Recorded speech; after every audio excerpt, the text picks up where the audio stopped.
Police के अंदर selection चाहिए तो इस वीडियो को पूरा देखना, क्योंकि मैं इस वीडियो में आपको सिलेबस को पूरा बढ़िया तरीके से समझाने वाला हूँ। किस चैप्टर से कितना क्वेश्चन आएगा। पूरा सिलेबस नहीं भी पढ़ोगे तो 70 से 80% तुम्हारे नंबर आ जाएंगे। और 90 दिन में कैसे बिहार पुलिस की तैयारी कर सकते हो, इसके लिए मैंने एक रूटीन भी तैयार किया है। तो हर चीज दिखाने वाला हूँ, वीडियो का अंत तक बने रहना। चलो बिना किसी देरी के आज की इस वीडियो को शुरू करते हैं। दोस्तों नमस्कार, मेरा नाम हुआ सनी और आज हम बात करने वाले बिहार पुलिस के बारे में। और आपको चैनल पसंद आए तो हमें जरूर फॉलो करिएगा। सबसे पहले हम अगले पेज पर आपको लेकर चलते हैं, जहां हम बिहार पुलिस के पूरे सिलेबस को हम लोग क्या करेंगे, एनालाइज करेंगे, लेसन वाइज लेसन करेंगे और इसमें देखेंगे कहां से कितने क्वेश्चन पूछे जाते हैं। तो थोड़ा सा इसका साइज को बड़ा कर देते हैं ताकि आपको देखने में अच्छा लगे और आराम से आप देख सके।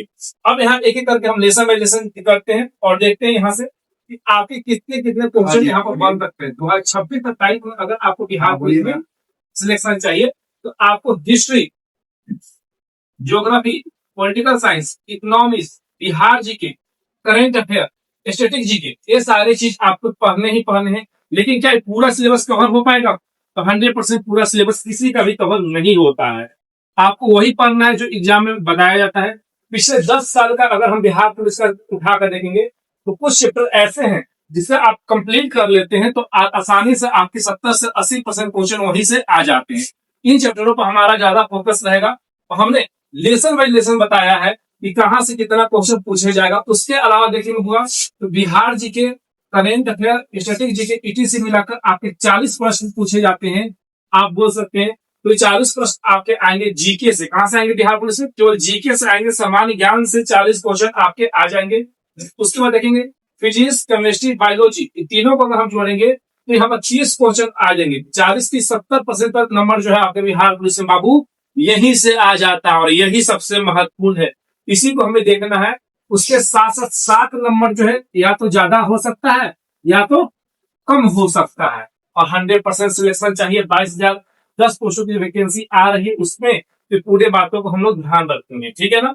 उसके अलावा हिंदी आपका हो गया, इंग्लिश हो गया, मैथ हो गया, रीजनिंग, कंप्यूटर, इन सब को देखेंगे। 20 से 22 क्वेश्चन यहाँ से आपके बार बार पूछे जाते हैं। अब इसमें हम पूछेंगे, इसको बढ़िया तरीके से समझेंगे कि इतिहास है तो इतिहास में 3 तरह के इतिहास है। प्राचीन इतिहास, मध्यकालीन इतिहास, आधुनिक इतिहास। प्राचीन इतिहास में कितने क्वेश्चन पूछे जाते हैं, मध्यकालीन में कितने और आधुनिक में कितने पूछे जाते हैं। उसके अलावा वर्ल्ड हिस्ट्री से कितने क्वेश्चन पूछते हैं। ये सारे बात को हम एक एक करके अब डिस्कस करने वाले हैं। तो चलिए देखते हैं। सबसे पहले बात करते हैं प्राचीन इतिहास में। तो प्राचीन इतिहास में 10 से 12 क्वेश्चन आपके, सॉरी माफ करिएगा, प्राचीन इतिहास को देखेंगे तो प्राचीन इतिहास में 10 से 12 क्वेश्चन ही बिल्कुल आएंगे। उसमें मध्यकालीन इतिहास में 6 से 7 क्वेश्चन, आधुनिक इतिहास में 8 से 10 क्वेश्चन यहाँ आने की संभावना है। अब वर्ल्ड हिस्ट्री से 2 क्वेश्चन यहाँ आने की संभावना है, ऑन एवरेज आता है। प्राचीन इतिहास को हम देखेंगे, इसमें आपको वेद पढ़ना पड़ेगा। वेद जो होती है, वेदों की रचना पढ़नी पड़ेगी। 3 वेद जो है वो तीनों वेदों के बारे में पढ़ना पड़ेगा। वैदिक काल पढ़ना पड़ेगा, सिंधु सप्तक पढ़ना पड़ेगा। उसके अलावा और भी है, गुप्त है, बौद्ध है, शिशुनाग है, हर्यक है, ये सारे वंश पढ़ना पड़ेगा। सही बचल कथी, मैं आपको 4 चैप्टर बता रहा हूँ। इन 4 चैप्टर को लिख लीजिए, यही 4 पढ़िएगा। मैं गारंटी के साथ आपको बताना चाहता हूँ कि अगर 8 क्वेश्चन पूछ रहा है तो 4 चैप्टर पढ़ लीजिएगा तो 5 से 6 आपका नंबर यहीं से हो जाएगा। 5 से 6 क्वेश्चन आपका यहीं से हो जाएगा। अगर ये 4 क्वेश्चन अगर आप पढ़ लेते हैं, 4 चैप्टर पढ़ लेते हैं तो सबसे पहले आप लिखिए बिहार से है तो आपको मौर्य साम्राज्य और उसके प्रशासन से क्वेश्चन बार बार पूछता है। और किसी भी सेट में बैठिए, कम से कम 1 और अधिकतम 2 क्वेश्चन यहीं से आएगा। मौर्य साम्राज्य अगर आप कर लेते हैं क्लियर, उसके बाद बाबू आपका आएगा मौर्य साम्राज्य के बाद आप बौद्ध। बिहार में बौद्ध धर्म आप जानते हैं, बिहार से शुरुआत इसकी हुई थी, तो बौद्ध धर्म को आपको पढ़ना है। बौद्ध क्लियर करिएगा। उसके बाद आपको जैन धर्म पढ़ना पड़ेगा। जैन धर्म, बौद्ध धर्म, मौर्य साम्राज्य 3 क्लियर कर लिए तो उसके बाद आपको बिहार के अंदर है तो एक आपका आ जाएगा सिंधु सभ्यता। सिंधु से एक एक क्वेश्चन कभी कभी पूछ लेता है। तो 4 चैप्टर क्लियर कर लीजिएगा आप तो आपका प्राचीन इतिहास खत्म, क्लियर खत्म। उसके बाद आते हैं मध्यकालीन भारत को पढ़ना है तो आपको पता है मध्यकालीन भारत में आपसे क्वेश्चन जो पूछे जाते हैं वो पूछे जाते हैं गुलाम वंश, मतलब दिल्ली सल्तनत के अंतर्गत आता है गुलाम वंश, खिलजी वंश, सैयद वंश, लोधी वंश, इन सभी वंशों से क्वेश्चन पूछेंगे। मौर्य वंश, उसकी प्रशासन, यूरोपीय कंपनियों का आगमन, इन सब क्वेश्चन आएगा। लेकिन मैं आपको क्लियर बता देना चाहता हूँ, चैप्टर बहुत बड़ा है, लेकिन हमको स्मार्ट तरीके से पढ़ना है कि मैक्सिमम क्वेश्चन कम से कम चैप्टर पढ़कर हो जाए। तो आपको मुगल पढ़ना है, मुगल बहुत महत्वपूर्ण है। मुगल में आपको याद रखना है, मुगल कब से कब पढ़ना है, तो 1526 में बाबर आया, ठीक है। 1526 से लेकर आपको पढ़ना है बाबू 1707 तक आप अगर बढ़िया तरीके से मुगल को पढ़ लेते हैं, इतना समय तक अगर मुगल को बढ़िया से पढ़ लेते हैं तो मुगल से क्वेश्चन कहीं से भी आएगा, आप बना दीजिएगा, इसी गारंटी हम लेते हैं। 1526 में बाबर आया, याद है ना, बाबर आया, खाना खाया, चाय पिया, भर गया मर गया, ये चीज याद करेंगे। उसके बाद 1760 में औरंगजेब मर जाता है। औरंगजेब की मृत्यु के बाद मुगलिया सल्तनत जो है डिक्लाइन पे चली जाती है और हिंदुस्तान के अंदर एक नए साम्राज्य का उदय होता है, जिसे ब्रिटिश साम्राज्य के नाम से हम लोग आगे जानते हैं।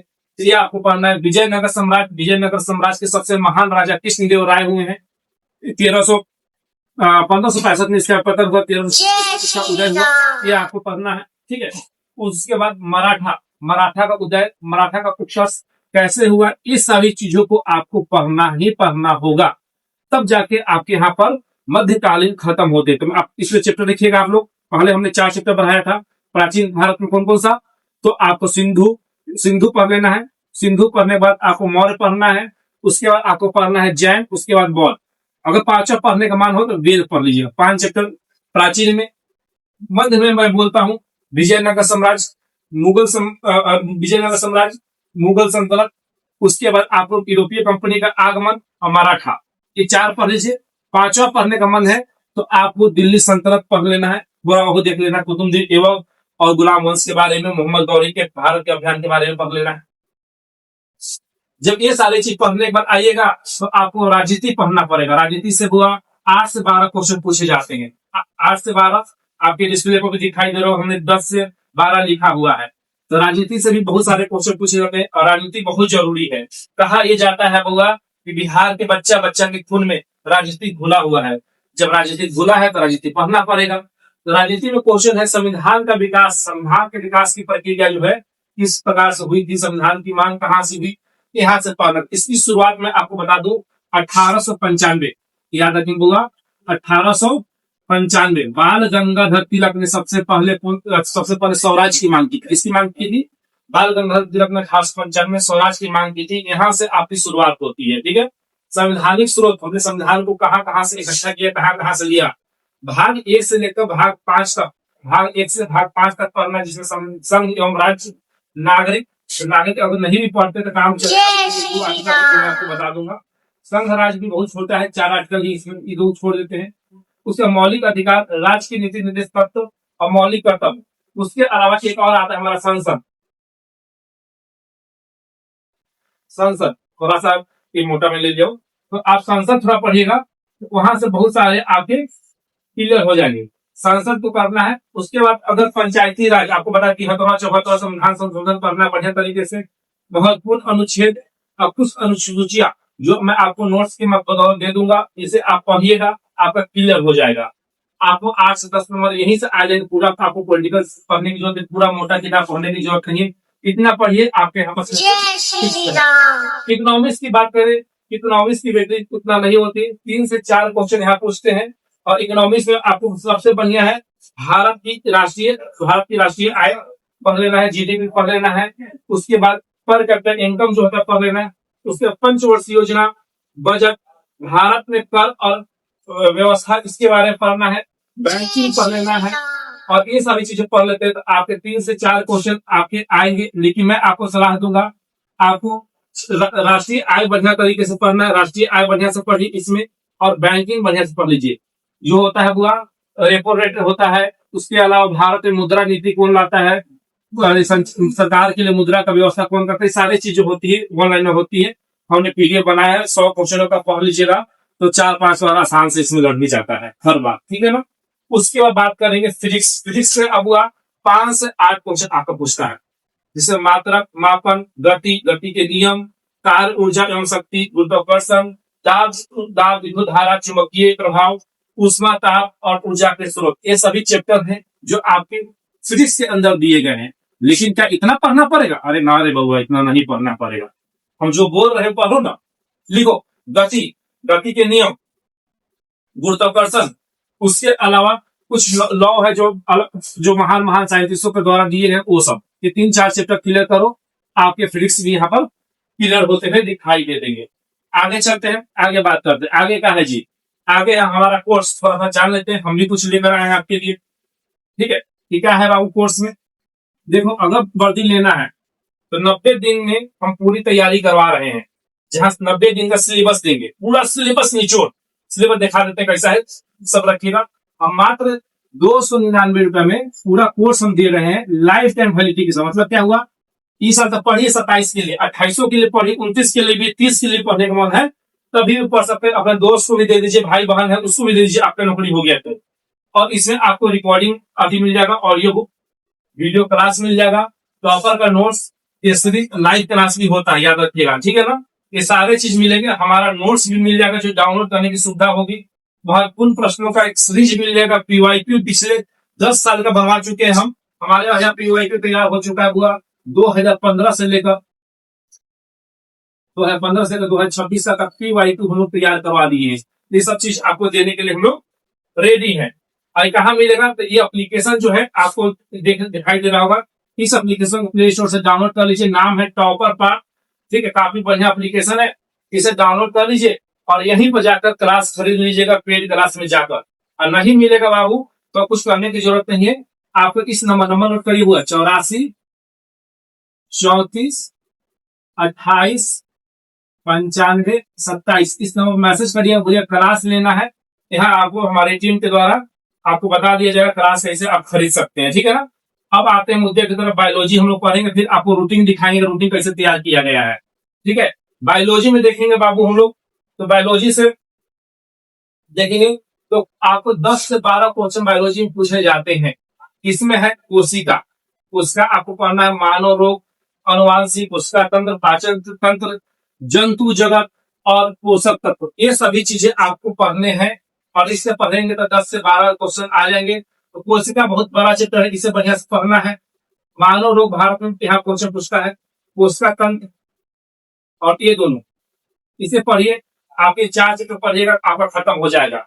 उसके बाद केमिस्ट्री में 5 से 6 क्वेश्चन है, जिसे परमाणु, अणु, परमाणु के संचालन, रासायनिक अभिक्रिया, समीकरण, अम्ल, क्षार, लवण, धातु, अधातु, कार्बनिक, उसके यौगिक तत्व और उसके वर्गीकरण, ये सभी चीजें आपके पूछे जाते हैं। अब यहाँ पर हम लोग बाबू पढ़ सकते हैं परमाणु, अणु, क्वेश्चन महत्वपूर्ण है। अम्ल, क्षार और लवण एक क्लास 10th के किताब में दिया हुआ है, इसे पढ़िएगा बढ़िया से एनसीईआरटी में। और यहाँ से क्वेश्चन लड़ता है, हर साल लड़ता है, 3-3 क्वेश्चन यहाँ से आता है, ठीक है। और धातु और धातु पढ़िए, और एक कार्बनिक और अकार्बनिक, 4 चैप्टर हम यहाँ कर दिया है। इन चारों को बढ़िया तरीके से पढ़ लेना है। हिंदी और इंग्लिश की बात करें बाबू, तो 2 से 3 क्वेश्चन यहाँ भी पूछेगा और 2 से 3 क्वेश्चन यहाँ भी पूछेगा। तो यहाँ मुहावरा पढ़ लीजिएगा, तो आपका एक क्वेश्चन आ जाएगा मुहावरा से, एगो संधि विच्छेद से, चाहे विलोम शब्द से आ जाएगा। बाकी जिधर इधर से आइए। और हाँ, पुस्तक जो है 9वीं 10वीं क्लास का लेखक, उसके नाम के बारे में पढ़ लीजिएगा। इंग्लिश में ट्रांसलेशन आ जाता है, वॉइस आ जाता है, सिंबॉलिक है, ये सारी चीज को आप लोग देख लीजिएगा एक बार, ठीक है ना। अब हम बात करते हैं मैथ। मैथ से क्वेश्चन बाबू पूछता है, नाक के बराबर ही पूछता है। मान के चलिए बिहार पुलिस के एग्जाम में 5 नंबर का क्वेश्चन है, 5 नंबर भी बहुत महत्वपूर्ण है। इसमें हम लोग बात करेंगे, हम लोग बात करेंगे इसके बारे में, तो हम लोग बात करेंगे दशमलव के बारे में, एलसीएम, एचसीएफ, अनुपात, समानुपात, प्रतिशत, लाभ हानि, साधारण ब्याज, चक्रवृद्धि ब्याज, आयु, टाइम एंड वर्क, ट्रेन और मध्ययुगी अवधि। यहाँ पर पूरा दशमलव क्वेश्चन पूछता है। प्रतिशत से हर एग्जाम में पूछता है, भारत में जितने भी एग्जाम होते हैं प्रतिशत क्वेश्चन पूछता ही पूछता है। साधारण ब्याज, चक्रवृद्धि ब्याज से एक क्वेश्चन, दोनों मिलाकर एक क्वेश्चन होगा। आयु से एक क्वेश्चन होगा, समय और वर्क से एक क्वेश्चन होगा। इस चैप्टर पर ये आपके क्लियर है। स्टैटिक जीके में बाबू हम आपको बताएंगे अंतरराष्ट्रीय संगठन को बढ़िया से पढ़ना है, और भारत के बहुत सारे लेखन जो है उनको पढ़ना है। भारत के डांस जो है उसकी पढ़नी है। देश और उसकी राजधानी से एक क्वेश्चन आता है, हर बार आता है। कांगो की राजधानी पूछा था एक एग्जाम में, बिहार पुलिस वाला में पीआईक्यू में देखिएगा। देश के प्रमुख पुल और उसके बांध, और ये सभी आपको 10th क्लास के ज्योग्राफी इसको पढ़ना हुआ। 10th के ज्योग्राफी एक चैप्टर है, उसे पढ़ लेंगे, ये सभी चीजें आपके क्लियर होते हुए दिखाई देंगे, ठीक है ना बाबू। उसके बाद आगे चलते हैं। ये हमारा 90 दिन का आपको डिस्प्ले पर दिखाई दे रहा होगा। मैं इसे साइज में बड़ा करता हूँ। ये आपको डिस्प्ले पर हमारा दिखाई दे रहा होगा। हमने क्या किया, ज्यादा बड़ा हो गया था जी। हाँ चलिए, ये 90 दिन का हमारा आपको सिलेक्शन बैच में रूटीन के अनुसार हम तैयारी जो करवा रहे हैं उसके बारे में लिखा हुआ। जहां मात्र 299 का क्लास अगर आप लेते हैं तो हम रूटीन के साथ ये सारे चीज पढ़ाएंगे। पहले हफ्ते का मैं रूटीन आपको जूम करके दिखा देता हूँ, रूटीन किस प्रकार का होता है, और रूटीन के अनुसार आपकी पूरा तैयारी में कंप्लीट करवा रहा हूँ। मान लीजिए आप क्लास ज्वाइन कर रहे हैं तो पहला हफ्ता में आपका क्लास चलेगा बाबू, उस क्लास का नाम होगा सिंधु घाटी सप्ताह। क्या नाम होगा? सिंधु घाटी सप्ताह से हम शुरू करेंगे। मैथ में संख्या पद्धति पढ़ा देंगे। उसके बाद वैदिक काल होगा, उसके बाद बौद्ध धर्म होगा, मौर्य साम्राज्य होगा, गुप्त साम्राज्य होगा, दिल्ली सल्तनत होगा, मुगल सल्तनत होगा। तो 7 दिन का क्लास हुआ। प्रति मैथ में देखेंगे तो एलसीएम हो जाएगा, प्रतिशत, लाभ, हानि, छूट, संधि, समास, हिंदी में सब आ गया। अब इतना चीज पढ़िएगा तो आपको बता देते हैं पढ़ने के बाद 8वां दिन कोई क्लास नहीं, 8वां दिन छुट्टी। 7 दिन का क्या करना है? रिविजन। 7 दिन का रिविजन करिए और 300 क्वेश्चनों का मैं एमसीक्यू दूंगा। ये जो चैप्टर पढ़ा रहा हूँ इसी में से क्वेश्चन रहेगा, टेस्ट होगा। 300 क्वेश्चन का एमसीक्यू दूंगा, आप एमसीक्यू कवर कर लेंगे, आपका 7 दिन का तैयारी हो गया। एक रूटीन के हिसाब से चरणबद्ध तरीके से हम देखिए लगातार पीडीएफ यहाँ पर बनाए हुए हैं और इस चरणबद्ध तरीके से हम आपको तैयारी करवाएंगे, जिससे सिलेक्शन जो है, जिनका बच्चा का एग्जाम नहीं निकल रहा है उन बच्चों के लिए समझिए रामबाण है। एकदम बढ़िया से पढ़िए और एग्जाम आपका निकल जाएगा। इतना बढ़िया तरीके से हमने क्या किया है, सारे चीजों को बता दिया है। और इसमें एक बात और बता क्लियर कर देना चाहते हैं हम कि अब जो क्लास हमारी शुरू हो रही है, पहले डिजिटल बोर्ड नहीं था तो हम मोबाइल या फिर लैपटॉप के डिस्प्ले से पढ़ाते थे। बच्चे लोग का दिक्कत था कि सर जी समझ में नहीं आता, डिजिटल बोर्ड ला दिए हैं, अब तो समझ में आएगा ना बाबू।